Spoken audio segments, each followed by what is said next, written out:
Mm. Ok,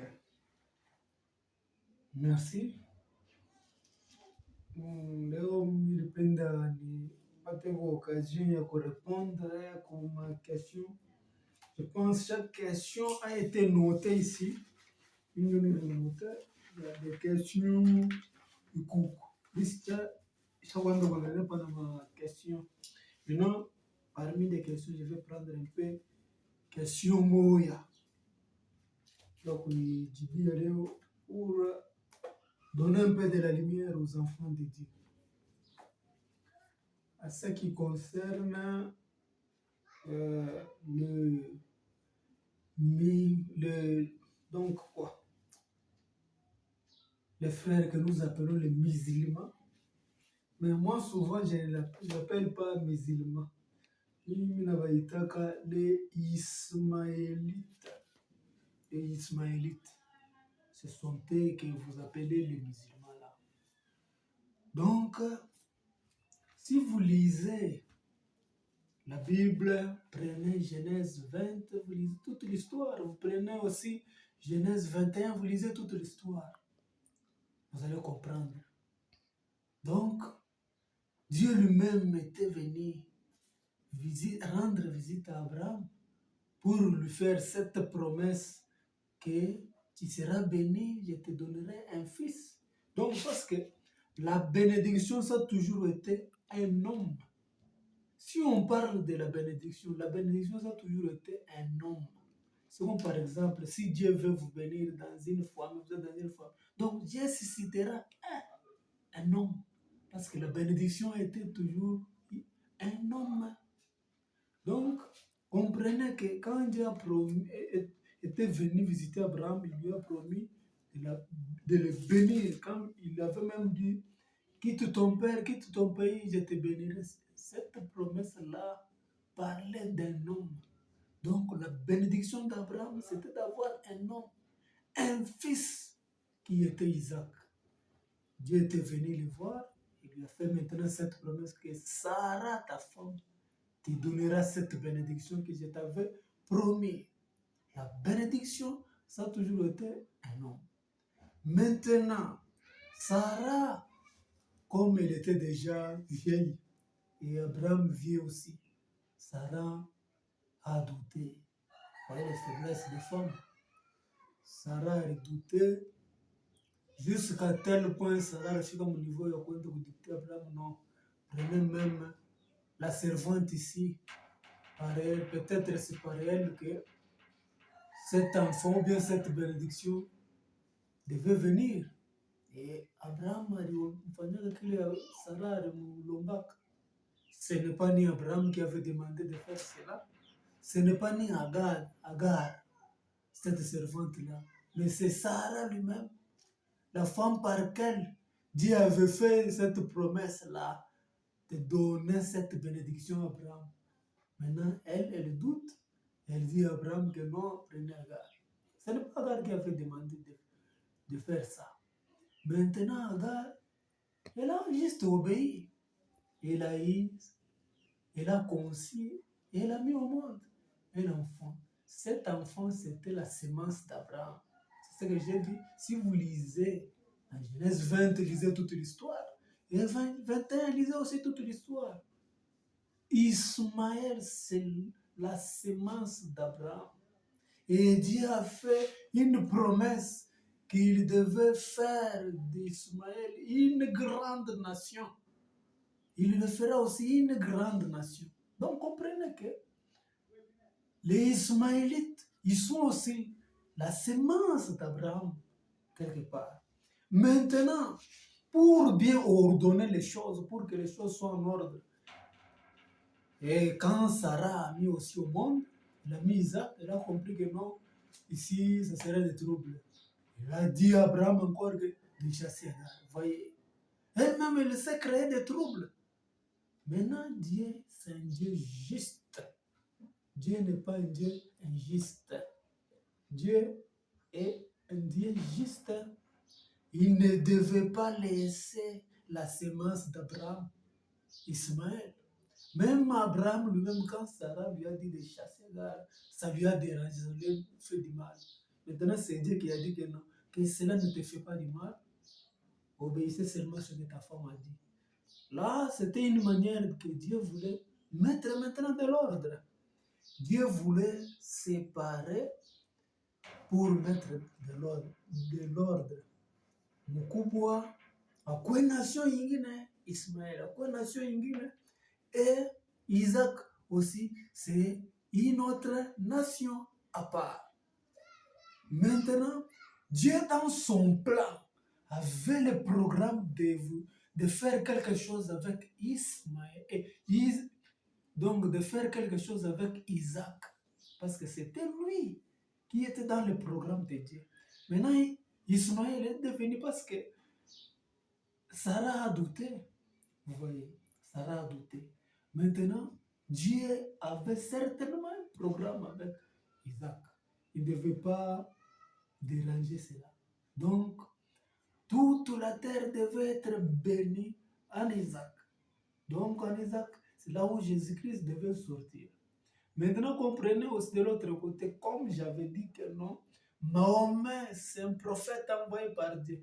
Mahomet venait de cette nation des Ismaélites. Il est le prophète de cette nation des Ismaélites. Donc, respectez aussi les Ismaélites. C'est une nation à part que Dieu lui-même reconnaît. Même quand il se tiraille entre eux, c'est juste l'incompréhension qui est là. Et aussi la jalousie. Parce que Agar et Sarah, c'était des querelles. Juste cette querelle-là. Nous n'avons pas de ma génération.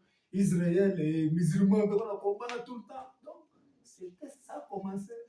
Nibuivia, Sarah, Nagar.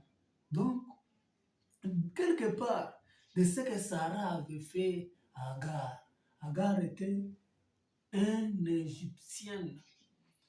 Ce que Sarah avait fait à Agar, c'est ainsi que Dieu avait dit à Abraham que ta descendance ira séjourner en Égypte.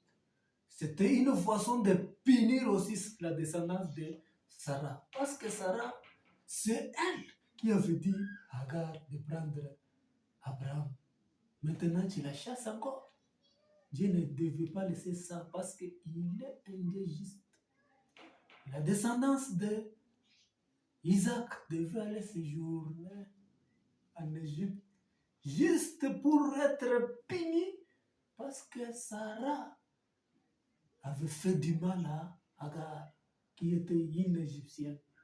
Donc les Égyptiens devaient se venger de ce que Sarah avait fait à leur sœur. Donc, à tout un nombre, mais je prendrai tout mon temps, pas seulement aujourd'hui, juste aujourd'hui, c'était prendre une voie par laquelle commencer à vous montrer que les Ismaélites sont aussi la descendance, sont aussi la semence d'Abraham. Mais eux, ils sont une nation à part. Et Isaac aussi, c'est une nation à part. Dieu les a séparés, mais Ismaël, à part que ce soit aussi, les Ismaélites auront aussi la vie éternelle. Ils vivront aussi sur cette terre. Quand bien même les chrétiens seront enlevés, aller dans la fête. Donc là, la fête des noces qu'on appelle millénium, ils descendront. Les chrétiens vivront aussi sur cette terre. Et les Ismaélites vivront aussi sur cette terre. Vous voyez? Donc, cette affaire, je prendrai mon temps quand on aura même un cas de l'église pour prendre tout un sujet, de prêcher cela, éclairer avec l'éclaircissement de toutes les Écritures en appui. Maintenant, aujourd'hui, je vous dis, prenez juste Genèse 20, lisez toute l'histoire. Et prenez aussi Genèse 21, lisez toute l'histoire. Là, vous allez commencer un peu à comprendre un peu cette histoire-là. Les chrétiens disent que non, la vie éternelle viendra donc depuis le commencement, quand Isaac était venu au monde, Ismaël était aussi là. Donc Ismaël, Dieu avait bien promis qu'il sera aussi une nation. Et elles ne dépendront pas de Jésus-Christ. Maintenant, si un musulman quitte pour croire en Jésus, il peut croire en Jésus. Il devient chrétien, ça ne dérange pas. Vous voyez, là, c'est spirituel. Là, c'est spirituel. S'il quitte, il vient croire en Jésus, ça ne dérange pas. Et si quelqu'un décide aussi d'être un Ismaël, ça lui regarde. Donc, c'est de la même façon que vous voyez dans la nature, dans ce monde, quelqu'un peut changer la nationalité. Donc, là, c'est pour la question qui était un peu préoccupée par ce qui malheureusement nous pose une question préoccupée, c'est pourquoi même un peu de temps il y a pour bouger. Maintenant, une autre question qui m'est posée par nous les autres questions mtu unaweza kutoka mkanisa juu ya nini? Eske unaweza chakula pastor wako kisha unatoka uende kumwonyesha kile unatokea mkanisa ainsi de suite. Il y a quelqu'un qui m'a posé cette question. Et moi, j'ai toujours été clair. Quand on m'a posé la question, je vais passer pour les parler et chercher comment les répondre. Pas répondre que parce que j'ai raison ou bien non, nous donnons la raison à la vérité. Donc, dans les affaires de Dieu, aujourd'hui, chaque être humain, chaque croyant a droit de choisir son pasteur. Chaque croyant a droit de choisir son pasteur. Donc, si vous vous sentez étouffé dans une église, vous avez aussi le droit de quitter cette église. Vous quittez. Peut-être vous êtes haï sans raison. Au lieu de créer des troubles, vous avez plein de droits de choisir encore un pasteur. Donc, ce pasteur-là, pour s'ingérer dans tes affaires, il faut que moi, je me solliciter. Si tu ne le sollicites pas, il n'a aucun droit, ni spirituellement, ni physiquement. Mambo yote ya maisha yako ni mpaka wewe unaenda msolicite. Kama unaona pastor anaweza kujingere mambo ya mtu, donc ce n'est plus les affaires de Dieu. Donc domaine ya mambo ya Mungu, kila mtu ana choix ya kuchagua pastor na kwenda mweglise muensemble ule unalikuta l'aise. Kama unaanza kulisentir, unasema hapa sauti ya Mungu ile respect. Tu as droit de quitter. Et quand tu quittes, personne n'a droit de venir s'ingérer dans tes affaires. Kama mtu akuwa kweupe, akuwa kuona tunasema non, mais si mon frère, on a quitté l'église. Non, tu as quitté l'église pourquoi? Et puis tu l'expliques. Si tu veux retourner, tu retournes. Si tu ne veux pas, donc, avec ma conviction yako. Donc, mtu yote una droit ya kuchagua pasteur wake avec libre arbitre. Hakuna mtu ule atasema aujourd'hui nous voyons le pasteur dans les messages qui se querellent. Oh, ni membre wangu, ni membre. Non, c'est du désordre. Ni désordre. Si il faut respecter la parole de Dieu, laissez chaque membre libre. Parce que chaque individu doit se diriger vers sa destination.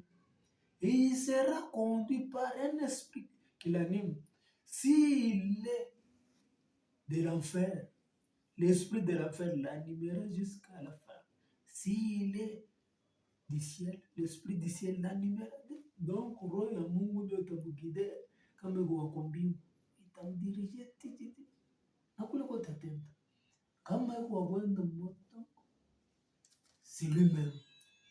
À l'église, il n'y a qu'à porter la parole. L'église haina na kufundisha watu peut-être namna ya kuroka no, l'église iko na droit ya kupatia watu neno ya Mungu un point barre. L'église haina na droit ya kufundisha watu namna ya kulakwisha kwa madawa, kuloka, kuonesha watu experience. C'est du désordre. Ce n'est pas la parole de Dieu. L'église va montrer ceci aux enfants de Dieu.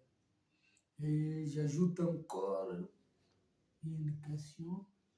Le pasteur Vicky Quelqu'un, s'il a la sorcellerie, peut être baptisé du Saint-Esprit, est-ce qu'il peut aller au ciel? Oui, ça aussi, j'aimerais dire ceci. Dieu ne peut pas manquer de, ou bien ne peut pas manquer de sauver une âme, parce que cette âme-là a la sorcellerie. Non. Pour Dieu, la chose précieuse, pour Dieu, c'est l'âme de l'homme. L'âme. Kitu kia bei mbele ya Mungu ni nafsi ya mtu. L'âme de l'homme. Imaginez par exemple, tuko na fille wa 7 ans, ou bien un garçon de 7 ans. Anatoka kwabo anaenda kama ni kwa sanga jake anapigaga lutuku, et puis sanga jake anampatia buloshi. Et puis Dieu accepte aussi que cette âme-là, ile nafsi ile ipotee parce que sanga jake anampatia buloshi. Non, ce n'est pas ça. Dans la Bible, je vous assure et je vous dis que les pharisiens avaient cet esprit-là que vous appelez la sorcellerie. Ils l'ont cherché de toute façon par cet esprit-là. Alors, on pas parce que lui n'avait pas cet esprit-là. Maintenant, ça ne veut pas dire que comme les pharisiens, ont eu l'esprit, non, c'est leurs actes. Jésus a répondu chez tout ça. Kama mniaminie mie, vous annulez vous-même votre destin. Ikumbingu. Kama vile mnakatala kuniamini, ndio Mungu ndio mnikokatala kuaminia Yesu. Ndio kuwafanya kama bapotee. Haina usema Bwana Bwana bloge les pharisiens avaient cet esprit-là que vous appelez la sorcellerie. Donc Jésus dans la Bible, il appelait la sorcellerie que la tradition. La sorcellerie fait partie de la tradition parce que tradition, Muyomba, Sangajo, Zolwaba Kishi, ainsi de suite. Tradition. Mambo ya tradition, Mloji watapata mambo tradition kwa Muyomba, kwa Sangaji, kwa nani. C'est l'affaire de tradition. Donc, ne dérangez pas la parole de Dieu à cause de vos traditions. Ne mêlez pas vos traditions dans les affaires de Dieu. Donc, respectez ce qui est à Dieu, donnez-le à Dieu, c'est la parole. Et la tradition, laissez la tradition, membre tradition. Ne mêlez pas la tradition, la parole de Dieu, c'est du désordre. C'est là, à une affaire, membre. Cet esprit-là était venu sur cette terre, comme la Bible dit. Attention à la terre, Satan est descendu vers vous. Cet esprit-là, c'était l'esprit qui était, c'est Dieu qui a créé cet esprit-là. Et c'est Dieu qui l'avait donné à Lucifer, qui était l'ange puissant. Quand Dieu donnait cet esprit à Lucifer, et cet esprit a aidé Lucifer de se rébeller à Dieu. Et Lucifer s'est gonflé à Dieu. Et depuis ce jour-là, Mungu a besoin de retirer ta puissance comme l'esprit pour la glorifier. Parce que Satan se croyait aussi puissant avec cette puissance. Si Dieu allait prendre et retirer cette puissance, il allait croire que non, Dieu lui avait donné toute puissance. Peut-être il devait penser que hier, quoi un goût plus que Dieu. Mungu alimwacha parce que akukuwa na mwingine afanya alimwacha na ile puissance yote ile descendait avec ça. C'est pourquoi il a créé des troubles. Donc, mambo ya tradition ni mambo ya César. Et si vous voyez mambo ya César, ndio mule yako. Donc, tout mambo ya dunia ndio mule. Lucifer yako anakuwa kujiinvestir. Donc, quand on dit d'abandonner des traditions, c'est parce que c'est là où Lucifer il est venu s'investir. Maintenant, comme il est descendu avec cet esprit, il a suivi la terre avec cet esprit. Mais Dieu ne peut pas vous laisser les âmes parce que vous avez cet esprit. Cela ne dit rien à Dieu. Parce que c'est lui-même qui a fait créer cet esprit-là. Oh, boulot, ça ne dit rien. Le problème, c'est les actes que vous posez. N'ayez pas de la haine. Parce que ou ta fonction, on te mais on a fonction, on tombe avec toute conscience. Tu fais quelque chose avec toute conscience. Tu sais bien que il nous a fallu une triche, nous a fonction, on te mais tu sais bien, tu te sers avec cet esprit-là pour aller faire du mal. C'est là où il y a un problème. tu fais quelque chose avec toute ta conscience. Vous voyez? Donc, c'est les actes qui mèneront chacun dans sa destination. Maintenant, hii mambo tutabeba tout temps ya kuexpliquer nayo asije parce que mambo ina nécessité éclaircissement à tout point. Maintenant, je peux me ajouter encore 8 points. Imaginez, remarquez, j'ai été en Mujimai et j'ai vu les creuseurs, comment on creusait les diamants. Imaginez, on ne pas tout diamant, il y a 12 carats. Il y a moins haut, tout est bien, 12 carats. Ces 12 carats, ou bien 20 carats, nous coûter combien? Pierre, moi, pierre précieuse. Il y a 12 carats. Bah, diamantaire, nous avons valeur il y a diamant. Maintenant, on a pas les diamants. Peut-être que nous avons petit fâche à Bouchafou. Diamant, nous avons gata mukaka.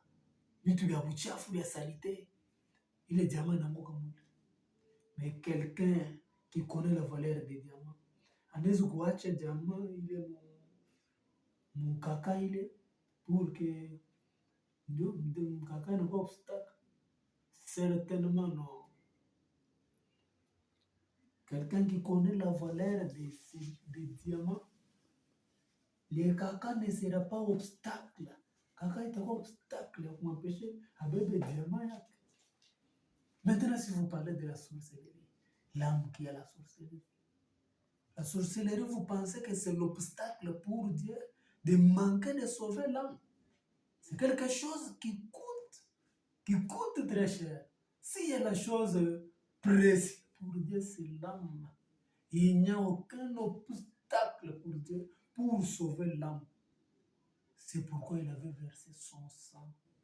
C'est pourquoi il est dit dans la Bible, même si tes péchés sont rouges, comme la cramoisie, même si tes péchés, c'est la sorcellerie, mais ce n'est pas un obstacle pour devant Dieu. Le sang de Jésus est tellement puissant que vous ne pouvez pas l'imaginer. Donc, dans le suis couperé.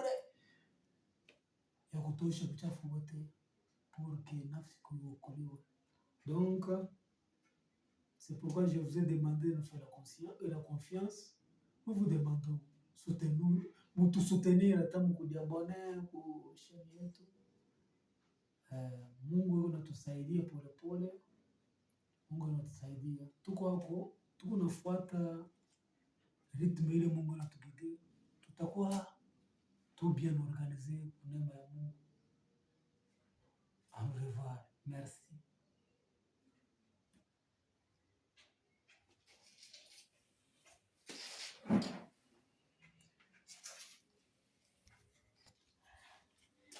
Sasa nilikuwa shangu kutoa. Ndio mimi natoanga kama naisha unatoanga.